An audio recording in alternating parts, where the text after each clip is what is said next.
Fiancé Hugh, a psychologist, fell in love with his patient Daniella. Without hesitation, I reported their relationship to the hospital. Hugh was punished. Daniella also committed suicide due to depression. And I, too, faced Hugh's wrath. Being pushed down the stairs. Falling in love with Daniella was my mistake. But how dare you drive her to death? Rewind. I have been reborn. I hear the 18-year-old Hugh and Daniella exchanging voice messages. He simply clarifies. His tone affectionate. Grace is just my neighbor. It's you I love. My little rose. Separated by a door. In my hand, I clutch Hugh's cancer diagnosis. The paper crumpled. Chapter 1. Hugh and I grew up together. Our families were close. The adults often joked about arranging a childhood engagement. Almost everyone assumed we were a couple, just waiting for the right moment to make it official. During the winter break of our senior year, both Hugh and I had medical checkups. I was healthy, with all indicators normal. Hugh, however, was diagnosed with early-stage leukemia during this checkup. The moment I received the report, I went to Hugh's house and we looked at the report together. Thanks to timely treatment, the cancer cells in Hugh's body didn't spread, and he was cured within a year. In my previous life, I missed the college entrance exams that year to stay with him during his chemotherapy. After repeating a year, I still didn't get into my dream university and major. After Hugh recovered, he excelled in the exams. He unexpectedly got into the most prestigious medical school. After graduation, he even became a sought-after psychologist. This time, I won't sacrifice my future and youth to help a scumbag grow.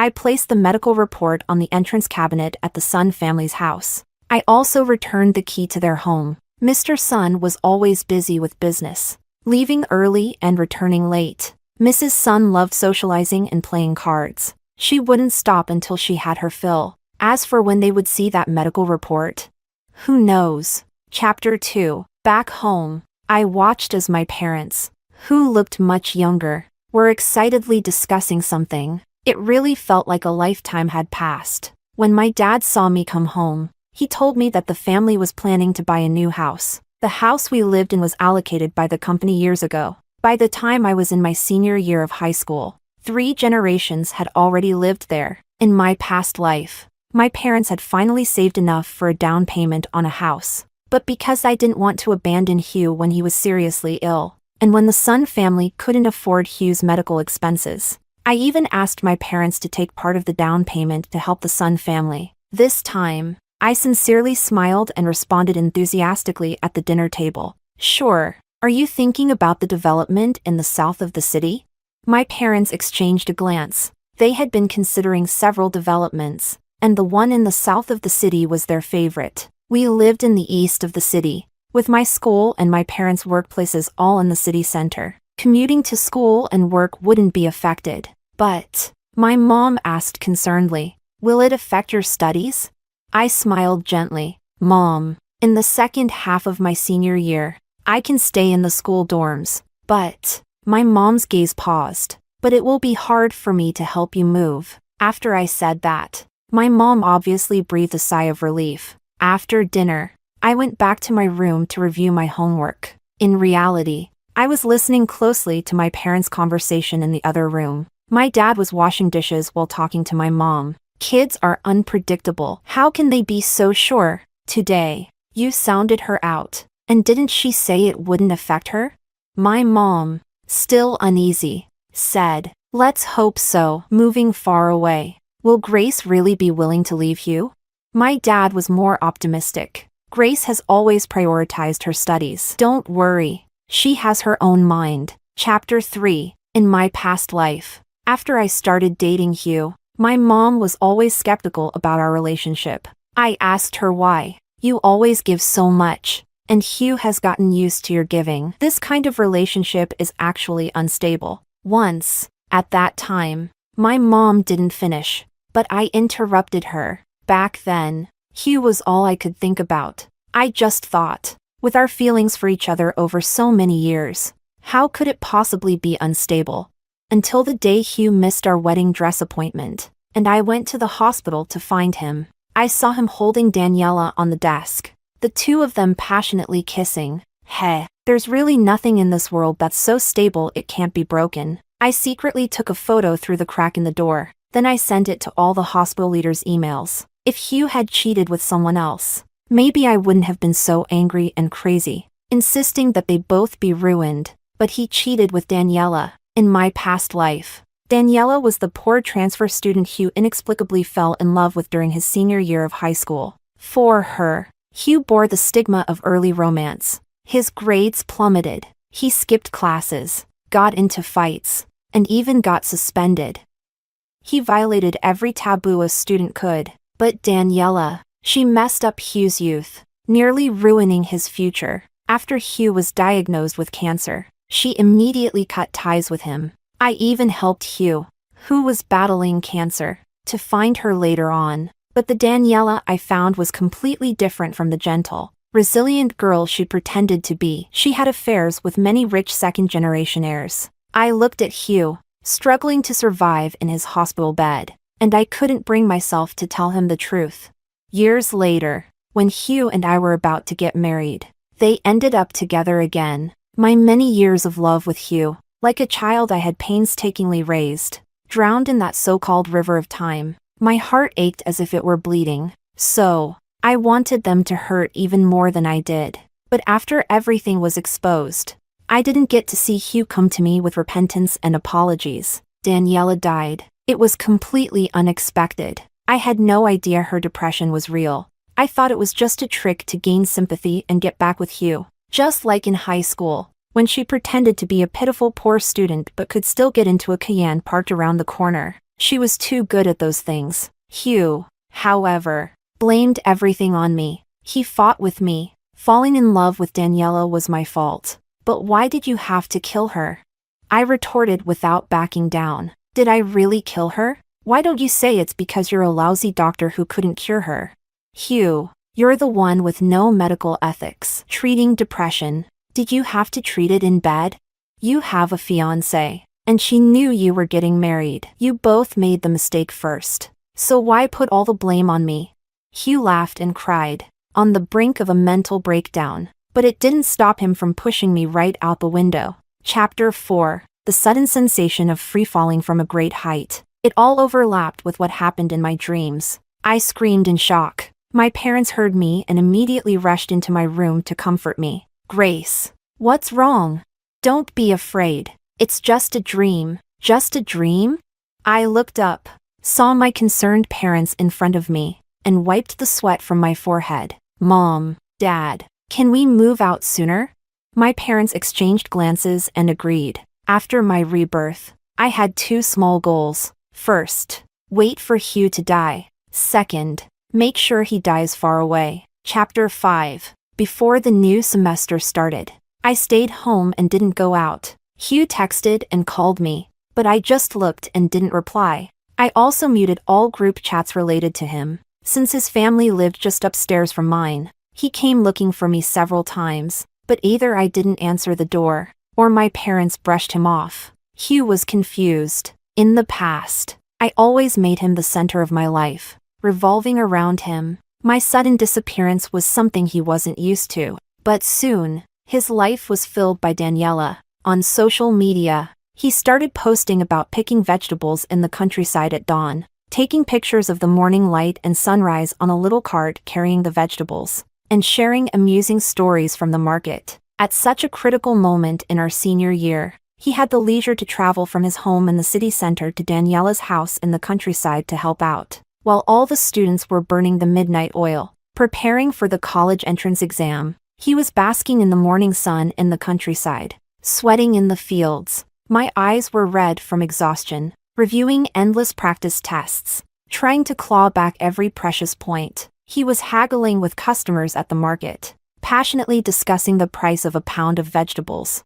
His posts on social media revealed a shift in his mindset. The days when he didn't have to worry about life and could focus on studying, he now found boring, stifling, and suffocating. But the buying and selling at the market, to him, was vibrant, full of passion, and filled with the essence of life. I couldn't quite tell if it was Daniella's charm or if Hugh's cancer had muddled his brain. He blocked his parents and teachers from seeing his social media, but he shared everything openly with his classmates and friends. His close friends couldn't just stand by and watch him lose his mind. They tried to talk sense into him, only to be persuaded by him to buy a few more pounds of vegetables before leaving. They had no choice but to seek help from the teachers, Hugh's parents, and even me, hoping we could talk some sense into him. Chapter 6. My high school deskmate, Melissa, who used to be the biggest supporter of me and Hugh as a couple, called me, sounding like she was about to explode.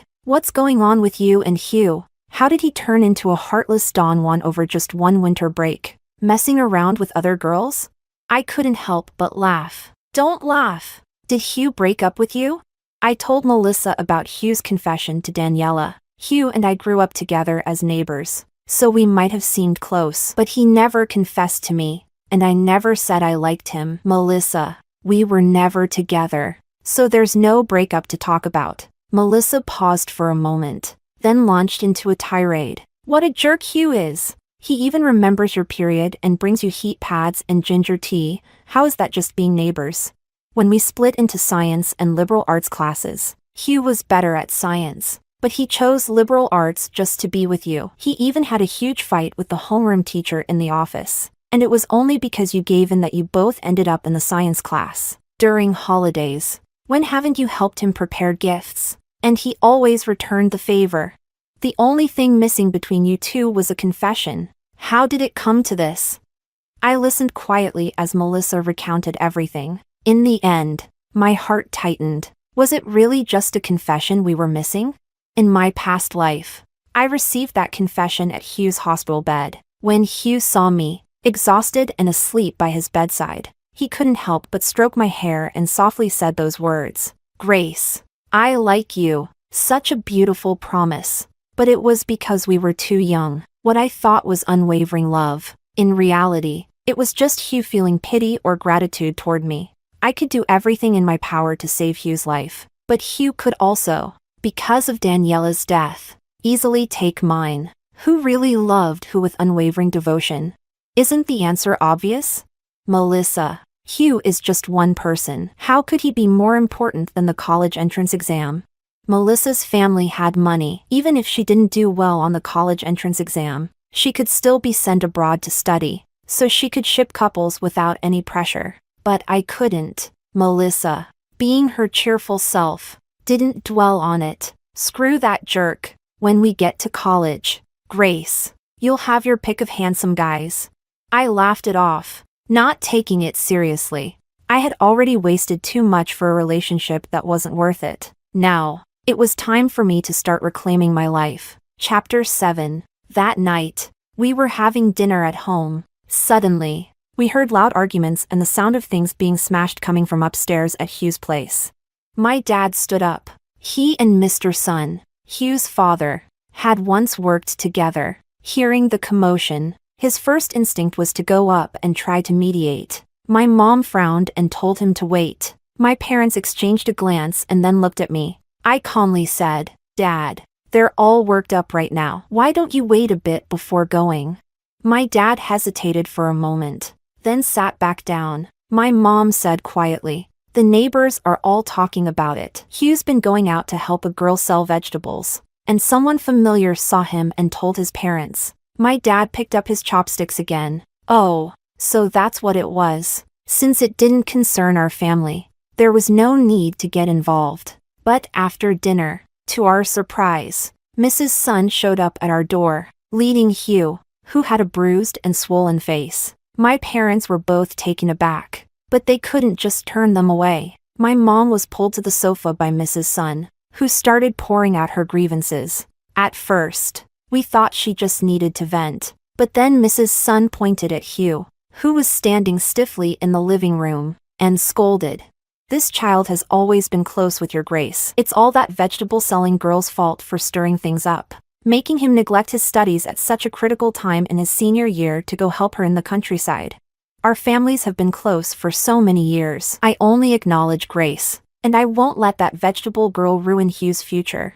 It's Hugh who's wronged Grace. You need to bring Grace out here, and Hugh must apologize to her."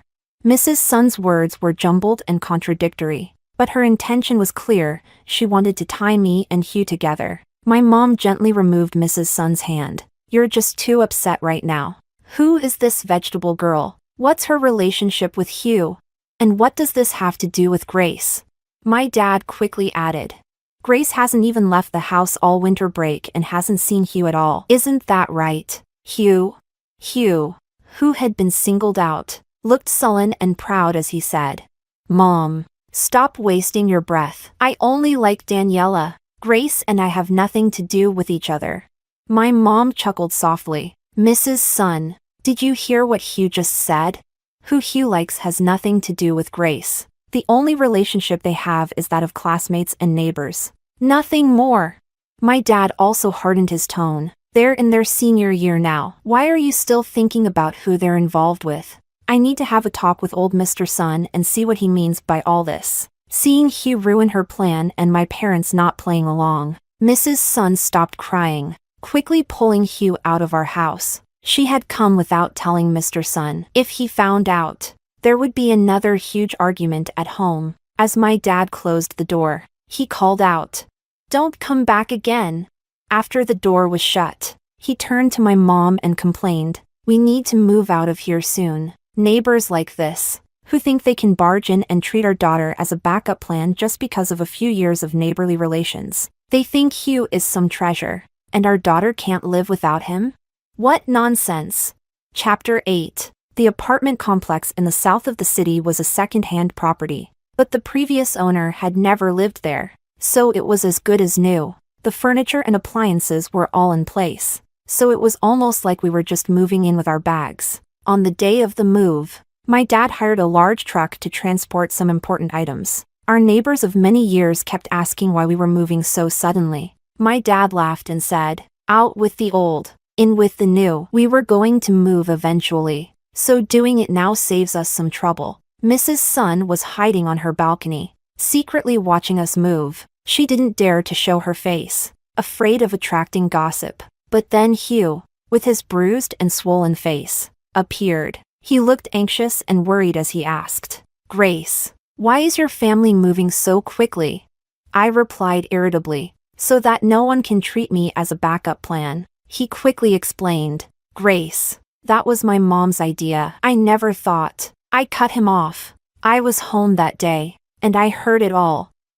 Hugh, we have nothing to do with each other anymore. Hugh's lips turned pale. My words seemed to have the effect of a final verdict in court. Hugh and I had long since ceased to have any relationship. As we spoke, I caught sight of a thin figure peeking around the corner of the entrance to the complex. It was Daniella. I deliberately leaned closer, making it look like Hugh and I were standing close together, as if we couldn't bear to part. Hugh was still trying to salvage something. Grace, can we still be friends? I gave him a mocking smile. Hugh, don't think too highly of yourself. I don't even want to be neighbors with you, so why would I want to be friends? If it weren't for the fact that it's inconvenient to transfer schools in our senior year, I wouldn't want to see you again from now on. Just like you said, we have nothing to do with each other. I emphasized the words we. Hugh's face showed a hint of heartbreak. Look at that. After he casually reduced our more than 10 years of childhood friendship to being mere neighbors. Now that I was really distancing myself from his life as he wished, he suddenly started feeling nostalgic. How pathetic. My mom called out, Grace, it's time to go. Coming.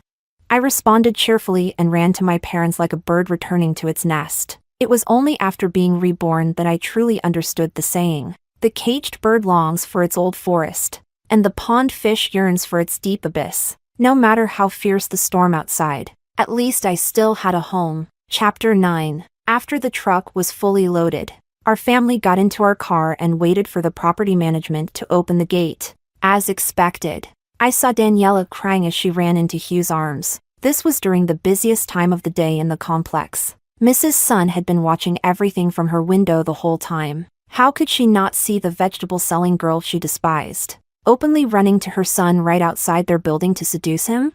It wasn't long before Mrs. Sun rushed downstairs, forcibly pulling the two apart, and then slapped Daniella across the face. The security guards, eager to watch the drama unfold. Took their time. My dad frowned and honked the horn. Hugh looked over. In the rearview mirror, I could see his confused and embarrassed expression. This shameful and awkward scene was witnessed by our entire family. As we drove away, the security guard even gave us a see you later gesture. My dad, his face flushed with embarrassment, said, "We've known each other for years. They probably feel it's unfair for our family, so they deliberately slowed down to make sure we saw the whole show." Pfft.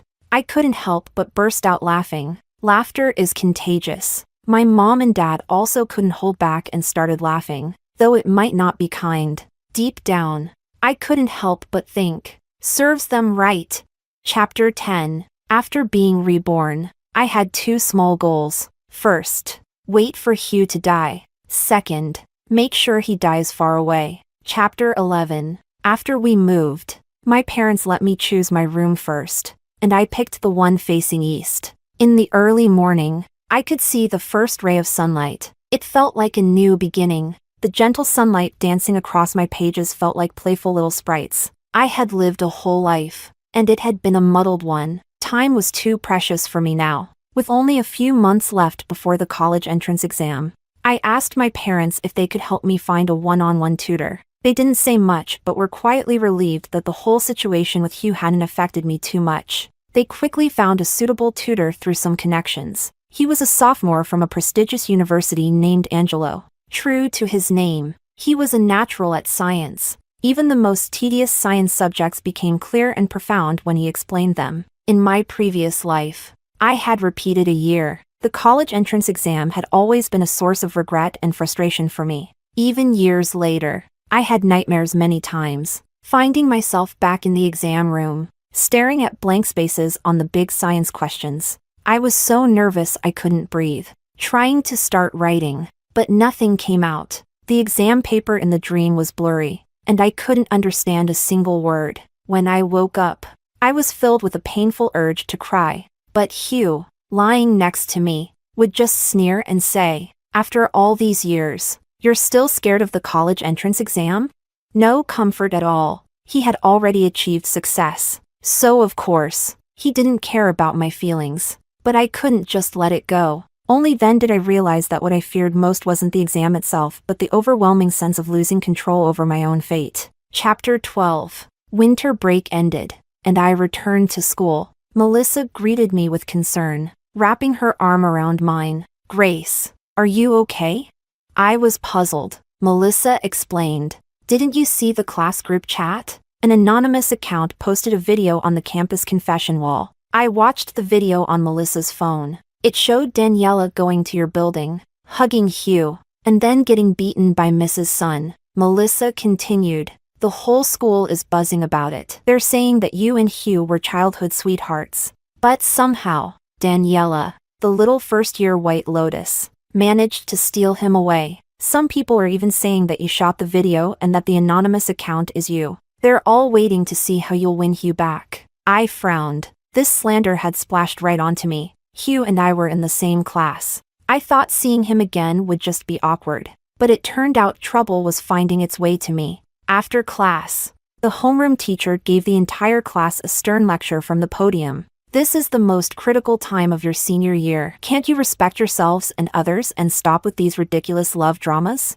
I raised my hand and requested to change seats. The teacher glared at me for a moment, then turned his glare toward Hugh, who sat in front of me. In the end, he moved both of us to the farthest corners of the classroom, almost as if he were exiling us to the edges of the world. Our grades had always been in the top 10 of the class, and sometimes Hugh even topped the entire grade in a single subject. The homeroom teacher might tolerate someone ruining their own future, but he wouldn't allow it to affect other students. I told my dad about the situation, and he immediately brought the neighborhood surveillance footage to the homeroom teacher. The footage showed that our family was busy moving out and leaving the neighborhood. As for Daniella running to Hugh and getting slapped by Mrs. Sun, our car had already left the neighborhood by then. Comparing the video's angle and timeline, it was impossible for me to have shot that video. My dad also repeatedly assured the teacher that I had only been Hugh's neighbor for many years. If certain people don't respect themselves, why should my daughter be dragged down with them? It's senior year. If this affects my daughter's emotions, how will she prepare for the college entrance exam? Hearing how angry my dad was, the homeroom teacher felt ashamed and promised to clear up the situation for me. Chapter 13. The video on the confession wall was quickly taken down. Daniella's homeroom teacher in the first year called her parents to the school, knowing they were in the wrong. Her parents chose to discipline her publicly by dragging her forward and slapping her hard across the face. Coincidentally, Hugh, who had also been called in that day, witnessed the scene and immediately rushed over to confront Daniella's father. It was during a class break, and many teachers and students on different floors of the hallway witnessed the dramatic scene. Even Melissa couldn't resist running out to watch. As for me, I put on my headphones, blocking out the drama from my world. An ambulance arrived at the school. During the scuffle with Daniella's father, Hugh was pushed on the head, which caused him to collapse and start bleeding profusely from his nose. Many people were frightened. When he was taken to the hospital, the doctors conducted several tests before solemnly informing Mr. and Mrs. Sun about Hugh's condition. Mr. and Mrs. Sun were stunned. Just a few days ago, their son was fine after getting beaten up. How could a simple push reveal that he had leukemia? The news spread through the school, making many people feel like they were living in a real-life version of a tragic youth novel. The male and female protagonists, coming from vastly different backgrounds, were cruelly kept apart by the people around them, yet they still loved each other recklessly, defying their parents and throwing away their chances at the college entrance exam. Now, with Hugh diagnosed with cancer, this youthful romance gained an additional layer of tragic and touching emotion. Even Melissa was getting frustrated. Seriously, just a few days ago, Hugh was betraying you, and Daniella was taking over. How did it turn into a tragic love story? I smiled and ruffled Melissa's hair. Focus on your studies. This kind of storyline is so over the top that even soap operas would reject it. Why waste time on it? Melissa sighed in frustration. Right. Even reading books is better than watching those jerks. Heh. This story no longer needs me as the lovesick and malicious supporting character. Life is far more ruthless than any fictional villain. They'll learn that soon enough. Chapter 14. Due to his illness, Hugh couldn't come to school. It was clear that he wouldn't be able to take the college entrance exam this year either. Many of our classmates felt sorry for him and organized themselves into groups to visit him. But I didn't. Since he was in the early stages of treatment, Hugh sat on his hospital bed, holding Daniella's hand, smiling brightly. You should all envy me. I've found something more precious than life itself, true love. This line became something of a classic. Some friends who knew both Hugh and me would cautiously ask if I really didn't want to visit him. I would always raise the book or exam paper in my hand. There are more important things than visiting a patient. At that, they couldn't really argue. After all, they had as much to read and as many papers to fill out as I did. Heartless? Cold?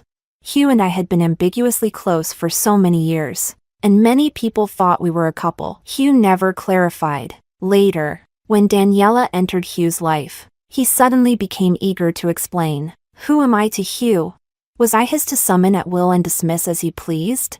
He made mistakes and got sick, but that didn't mean he should drag me down with him. Some people would gossip behind my back, but if Melissa overheard, she would always fiercely defend me. Didn't Hugh say he found something more precious than life itself, love? If they're so great together, why are you talking about Grace?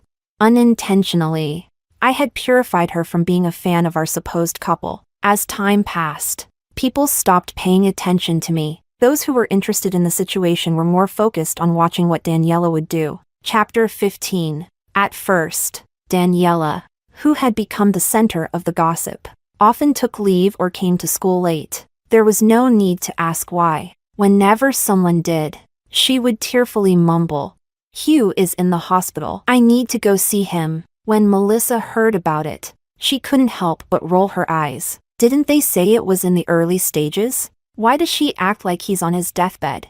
Her words were harsh, but I enjoyed hearing them. Still, I wouldn't let her dwell on it. I would just hand her more exam papers to practice with. Melissa, who had been at the bottom of the class throughout high school, suddenly saw her scores jump by over 100 points in the most recent exam. When she got her paper back, Her expression was as incredulous as our homeroom teacher's. She couldn't help but shout in excitement. "Grace, are these scores real? Did I really get this? This is the first time in my life I've scored so high without cheating." The homeroom teacher didn't even mention the possibility of her cheating. Given Melissa's personality and background, cheating was unnecessary for her. The teacher smiled at the whole class and said, "See? Until the very last moment before the college entrance exam, anything is possible. Keep working hard, boys and girls." Exactly. Who says that youth is only meaningful if it involves love? Studying and exams can be just as exhilarating. The whole class burst into laughter. Everyone felt a surge of motivation and a sense of achievement. Melissa became obsessed with studying. Once she set her mind to it, she only slept 3 hours a day. She stopped wearing colored contacts, stopped applying eyeliner, and only washed her face with water. Even if staying up late caused her to break out, she didn't care. She told me, "Now I understand how good it feels to be fulfilled. It's like if I work hard enough, I can really grasp something." A pang of emotion hit me, and I smiled softly. That feeling of grasping your own destiny, it was an opportunity one lost in my past life. Chapter 16. Half a semester had passed, and Daniella had skipped so many classes that it was becoming a serious issue. The school could sympathize with Hugh's illness, but they couldn't continue to tolerate Hugh and Daniella's early romance. It was severely damaging the school's reputation. They advised Daniella's parents that it might be best for her to take a leave of absence. Daniella's parents had limited means, and it wasn't easy for them to support their child's education. In the end, their daughter wasn't attending school and was instead serving as a free nurse at someone's bedside. They were heartbroken. What hurt them the most was the attitude of Mr. and Mrs. Sun. Even though it was their daughter who had sacrificed her education for Hugh, the Sun family looked down on them as if they were trying to take advantage of the situation. In this environment, could Hugh and Daniella's relationship remain unshaken? The whole world wasn't going to make way for their dramatic love story. While I was working hard for my future, I waited to see the inevitable dead end their love would reach. But one day, during a break, Daniella came to find me. She wanted to ask me to visit Hugh in the hospital. Chapter 17. I'm not a doctor. I can't cure his cancer. What good would it do if I went?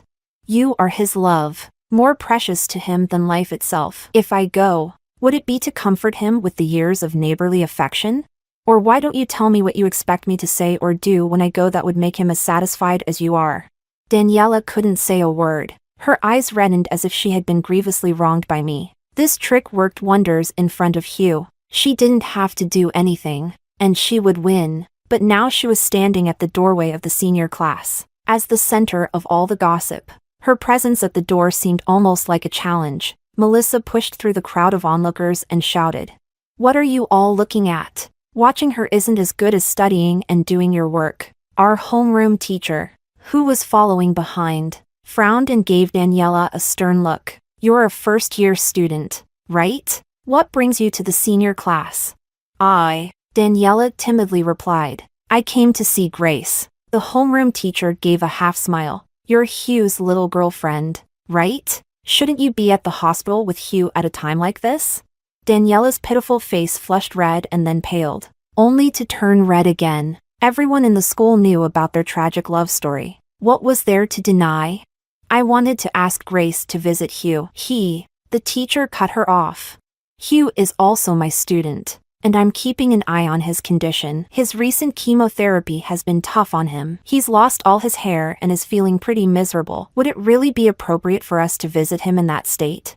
Daniella tried to use moral blackmail, but the teacher skillfully deflected it. I found it amusing. Why did she think everyone else was too stupid to see through her little tricks? Had she gained so much confidence from manipulating Hugh? Seeing that she wouldn't give up, Melissa spoke up. "Teacher, why don't we go as student representatives to visit Hugh this afternoon?" For some reason, the teacher immediately agreed. Daniella's eyes widened in shock. Clearly, this wasn't the outcome she had expected. Most people just wanted to watch the drama unfold. Heh, my life isn't a play for others' entertainment. They can watch all they want, but I can also choose not to perform. But since Daniella loves to act so much, I'll let her act to her heart's content. Chapter 18. Hugh's condition was indeed not good. His eyes were sunken with dark circles, his cheeks hollow, and he was so thin that he barely looked human, a moving skeleton. Really, when Melissa saw him, she looked like she had seen a ghost. This was a sight I had seen in my previous life. Back then, my heart had nearly shattered from the pain. I had turned away, unable to hold back my tears. Now, Hugh lay in bed, wearing a wool hat that covered what little hair he had left, lifelessly staring at the ceiling. His illness caused bouts of dizziness and vomiting. Mrs. Sun was cleaning up his vomit. The entire room was filled with a nauseating smell. Melissa couldn't take it anymore and rushed to the bathroom. Hearing the sound, Mrs. Sun, without turning around, began to scold. "Daniella, you little brat. Where are you running off to?" When the homeroom teacher and I looked around, Daniella was already gone. Mrs. Sun froze in place, especially after she saw me. Her movements became even more awkward and unsure. "Grace, it's you." Hugh heard my name and struggled to sit up. Mrs. Sun tried to help him, but he pushed her away. He insisted on sitting up without a word. When he saw me, he forced a smile onto his pale face. He was acting too, acting like a normal Hugh. He was such a proud person. How could he possibly want to see me in such a state, letting his dignity be trampled? I heard Mrs. Sun sniffle, and then I spoke to him. "Hugh, how are you doing? It was Daniella who asked us to come see you, hoping to give you some encouragement. We're about to take the college entrance exam. I really hope you get better and join us in crossing that bridge together." Even the simplest words of encouragement were bitterly ironic to Hugh in his current state. The homeroom teacher and Mrs. Sun stepped aside to talk. A storm of emotions swirled in Hugh's eyes. "Daniella asked you to come." "Yes. She said you wanted to see your teachers and classmates." I had to let him know about Daniella's thoughtful little arrangement. Hugh suddenly shoved the barrier in front of him away and collapsed back onto the bed, his body convulsing uncontrollably. The homeroom teacher quickly called for the doctors and nurses. Through the hospital room door, Mrs. Sun's sobs were heartbreaking, and the teacher let out a deep sigh. I gently patted Mrs. Sun's shoulder and handed her a pack of tissues. "Mrs. Sun, Hugh is so strong. He'll get through this for Daniella." Mrs. Sun looked up at me with a completely devastated expression. Chapter 19. Daniella and Hugh broke up. Chapter 20. It was, after all, a simple matter, just like their love, which had started without any real reason. It ended just as quickly. Daniella could no longer see any sign of love in the care she was providing. She was, after all, still a student, but she had to keep taking leave from school, caring for Hugh in the hospital like a nanny. During that time, she had to endure Mrs. Sun's constant scolding, her own parents' complaints, and the criticism of teachers and classmates at school. She couldn't take it anymore. "It's not like I gave you leukemia, so why does everyone act like it's my fault?" Hugh looked at her as if she were a stranger. "Then why did you make Grace come see me?" Daniella froze for a moment, then stiffened her neck and said, "You've known Grace since you were kids. How could I not know that you have feelings for her too?" Hugh was taken aback. After so many years of being together, he did feel differently about me. But ever since Daniella had appeared, he had been drawn to her. Daniella was like a wild rose growing in the wilderness, vibrant and full of life. Unlike me, who was always focused on studying, her poverty didn't diminish her. Instead, it highlighted her genuine nature. The first time they met was when a child fell in front of a wealthy person's car on the street. Daniella rushed forward to protect the child, arguing passionately with the rich man. At that moment, Daniella was brave and resilient, shining brightly. That was when Hugh fell for her. That's why he fell in love with Daniella. He was even willing to fight against his family, argue with his parents. For her, why couldn't Daniella be as steadfast in her love as he was? Why, after just a few months, was she saying she was tired?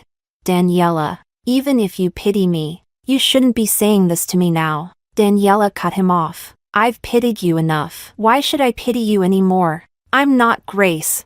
Chapter 21. To continue her studies and reduce the impact of rumors on her, Daniella transferred to another city. Her parents, who had originally come to the city to work, didn't see much difference in moving to another place. Daniella's family didn't even leave a word for Mr. and Mrs. Sun. When they went to look for Daniella, her homeroom teacher simply relayed that Daniella had broken up with Hugh and asked them not to disturb her anymore. Mr. and Mrs. Sun were furious. But what grounds did they have to blame Daniella?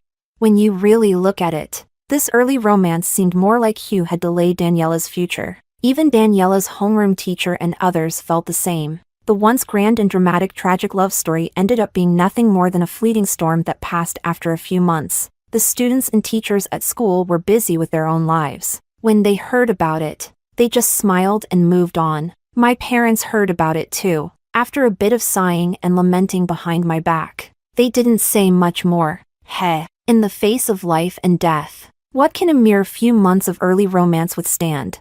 I was foolish in my past life, thinking that because Hugh and I were childhood friends for over 10 years, I couldn't abandon him.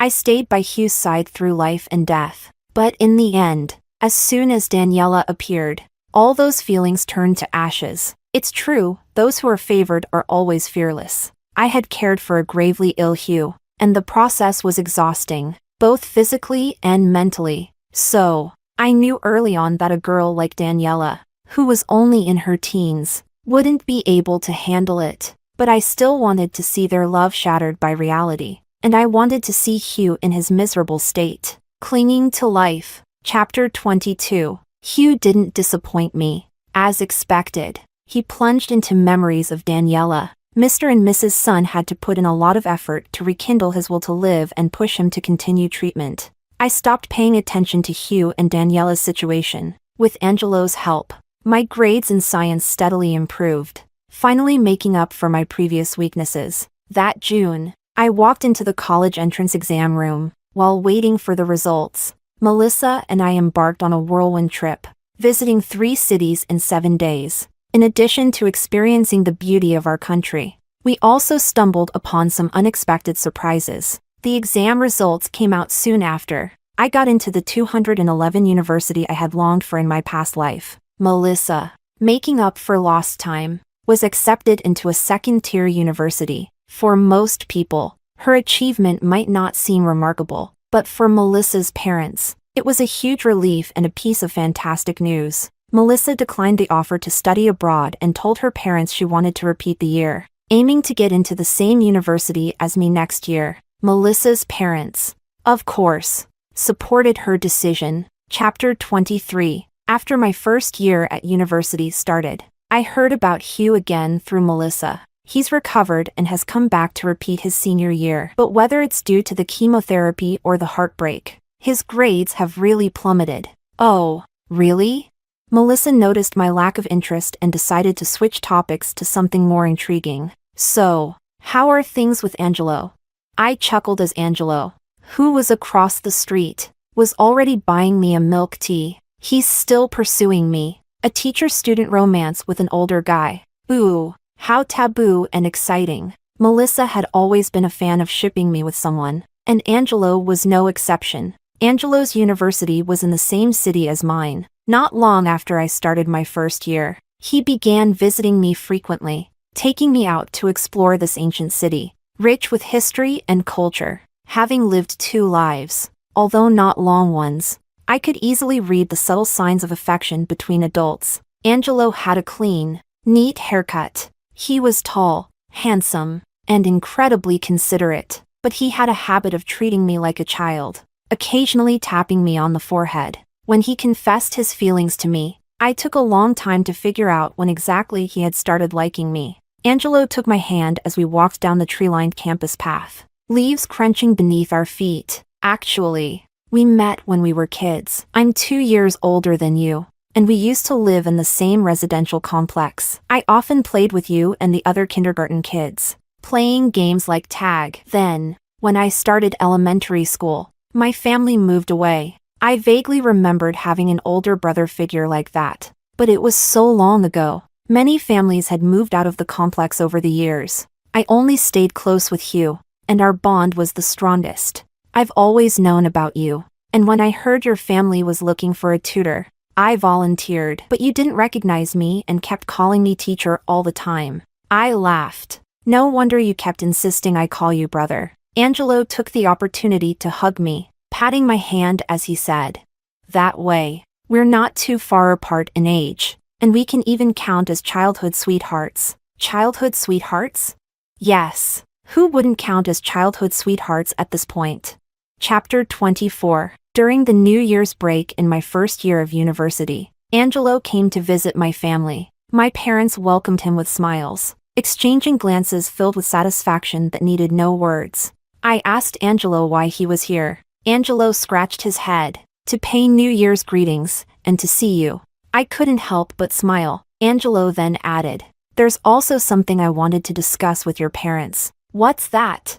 "Well, it's about getting their blessing." Just as I was about to tease Angelo, the doorbell rang. When my dad opened the door, his expression became a bit complicated. The next moment, Hugh walked in. He happened to catch me peeling an orange for Angelo. Mr. and Mrs. Sun, who were behind him, saw it too. The expressions on all three of their faces were quite a sight. I guess they had come to make amends, so I quickly found an excuse and left with Angelo. As my dad was closing the door, he made sure to tell the Sun family inside.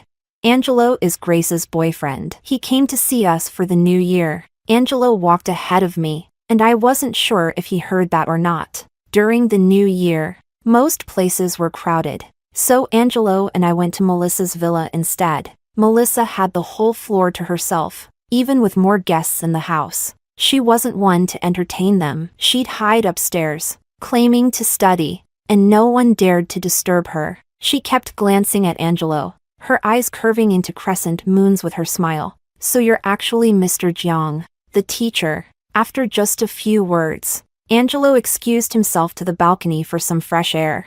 I could tell he was getting a little flustered. Melissa whispered to me, "He's so much better than Hugh." I told her about Hugh and his family visiting my house. Melissa scoffed. "Back when he lost interest in you, he said you were just neighbors. Now that you're not even neighbors anymore, what's he doing at your place?" I didn't care what he wanted. Hugh had only been able to hurt me because I liked him. Now, I'm still hoping he dies. Unfortunately, it seems the illness didn't finish the job. Melissa continued.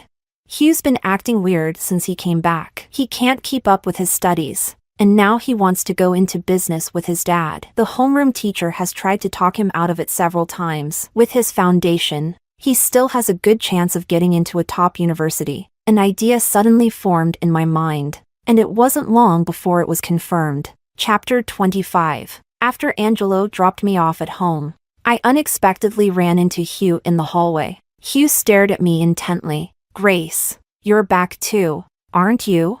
Hugh had really come back. That look in his eyes was both familiar and strange. It was like the desperate longing of a traveler in the desert, hoping to see an oasis. I steadied myself. "This is my home. What's wrong with me coming back?" Hugh let out a wistful laugh. "Grace, I've studied micro-expressions. You can't lie to me. We know each other too well." Hugh grabbed my arm. "Grace, I remember everything. In this life, Daniella actually abandoned me. She was ungrateful, and I've already paid for it. But Grace, the one I can't let go of the most is you." I was terrified. How could I not be?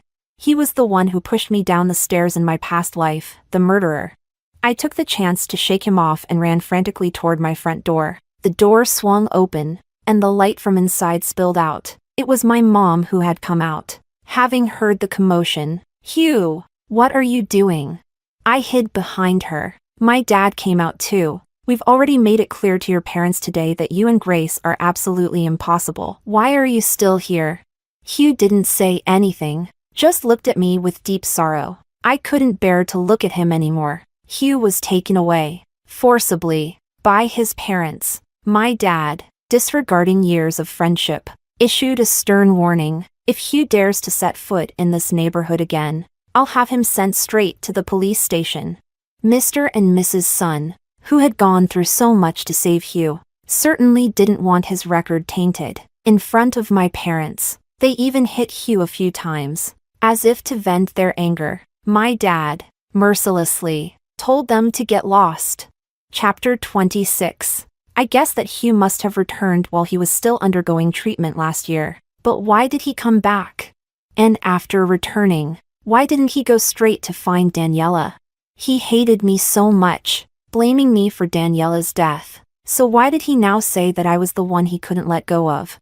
No matter how many questions I had, they couldn't quell my fear of him. I had worked so hard to build a new life, to find a new love, to have a fresh start. If he wasn't willing to let me go, would I lose all of this? No. I absolutely wouldn't let that happen. Chapter 27. Hugh kept sending me WeChat messages, asking to meet and talk. What was there left for us to talk about? Hugh seemed to sense my reluctance. I owe you, and I need to repay that debt. I glanced at the message but still didn't reply. How could he ever repay the life he took from me? Late at night, in a state between sleep and wakefulness, it felt like I was back in my past life. There was a meticulously chosen Western restaurant, where without any prior notice, Hugh took out a ring and got down on one knee to propose to me. It was the moment I had waited for so many years to arrive. How could I have refused? After accepting Hugh's proposal, I was so emotional that I cried and ruined my makeup, forcing me to go to the restroom to fix it. There, I overheard a conversation between Hugh and someone else. One of the guests was a renowned doctor whom Hugh's hospital had recently brought in from abroad. Hugh was vying for a spot on a hospital project and needed the doctor's approval. So, he had chosen this restaurant, a favorite of the doctor's, and staged the proposal to leave a strong impression that he was responsible and stable. The dream I had waited so long for. It had come true, but it was all tainted by ulterior motives. Did Hugh truly love me? In my past life, I was only fooling myself. At least he's willing to marry me, to take the next step in life with me. But now, I'm with Angelo. The love I have now is nothing like the one-sided devotion I experienced in my past life. I can clearly see what true love is, love that is good for both people. Chapter 28. I agreed to meet with Hugh. He wanted to atone, and I gave him the chance. But with conditions. The meeting had to take place in another city. In that city, I had relatives who followed me discreetly, ensuring I wouldn't be taken advantage of. It was a flashy nightclub, filled with neon lights and loud music. Daniella, whom I hadn't seen in a long time, was there, wearing a revealing short skirt and dancing provocatively in the center of the dance floor. Her lace lingerie peeked out with every move, drawing cheers and whistles from the surrounding men. After her performance, she flitted through the crowd like a butterfly and finally settled on the lap of a rich playboy in one of the VIP booths. That playboy had taken her in as his mistress. She no longer went to school, nor did she sell vegetables. Now, she was a well-kept little rose. Hugh watched the scene with cold eyes. He recognized the playboy. It was the same man Daniella had argued with on the street back then. That dazzling Daniella had not only captivated Hugh but had also ensnared the playboy. Daniella's love for Hugh might have been genuine at first, but when had it turned into something else?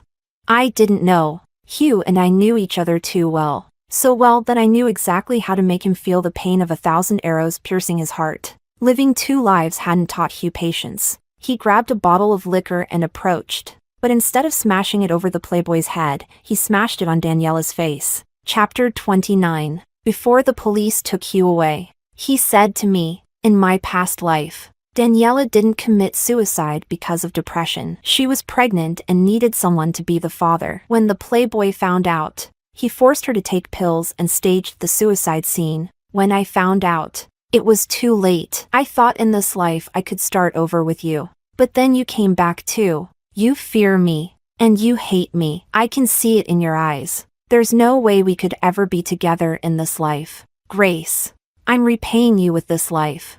I'm sorry. So it turns out Hugh wasn't as clever as I'd imagined. Despite being a psychologist, he had been easily fooled by Daniella's facade. I thought he truly loved Daniella. That's why he didn't mind her past or her abrupt departure all those years ago. I didn't expect things to be like this. In the end, it was the allure of that unattainable wild rose from his youth that had bewitched him. But now, Daniella was disfigured. The playboy might be rich, but it didn't mean he'd be willing to pay for her treatment. Daniella's parents insisted that Hugh must go to prison. Good. They didn't deserve a happy future anyway.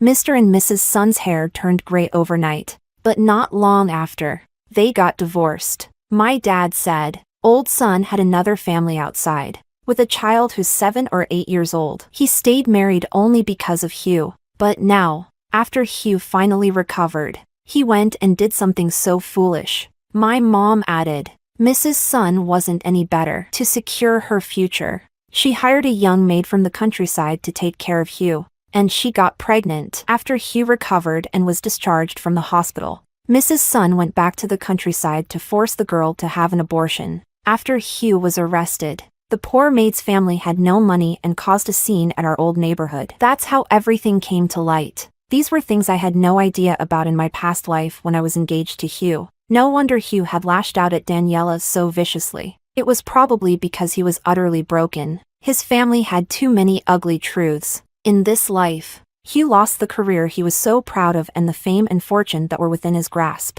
Not only did he relapse into a serious illness, but he also had to face the absurd mess his family had become. How did he survive his cancer treatment? Was it the child the maid was carrying that kept him going? No matter how many reasons or excuses he had, they couldn't hide the fact that Hugh was a vile person. In this life, with me and Daniella no longer at his bedside, he found someone else to take our place, a maid. Each one of us was just a tool for him. Hugh was never worthy of my love, and he certainly wasn't worthy to love me. Chapter 30. 3 more years passed. I was about to graduate from my senior year, and Angelo had already graduated and moved to work at a major company in Beijing. Angelo called to update me. I've already rented a place. It's close to the university where you'll be taking your graduate exams. The area is surrounded by hutongs and historical sites. You can roam the streets as much as you like. His words warmed my heart. From studies and work to leisure and play, he had thought of everything for me. Angelo, why are you so good to me? Angelo chuckled softly. Aren't you good to me too? Every year, you get me new scarves and gloves. Even Melissa said. Compared to before, when it was like throwing a meat bun to a dog, Angelo really loves you a lot. She then added, with a hint of jealousy. My boyfriend can't even do that. Oh, Grace. I want new scarves and gloves too. Needing some materials for my graduate exams, I went back home. It was then that I learned from my parents about Hugh. He had died. The leukemia had relapsed. This time, not even his closest relatives were by his side.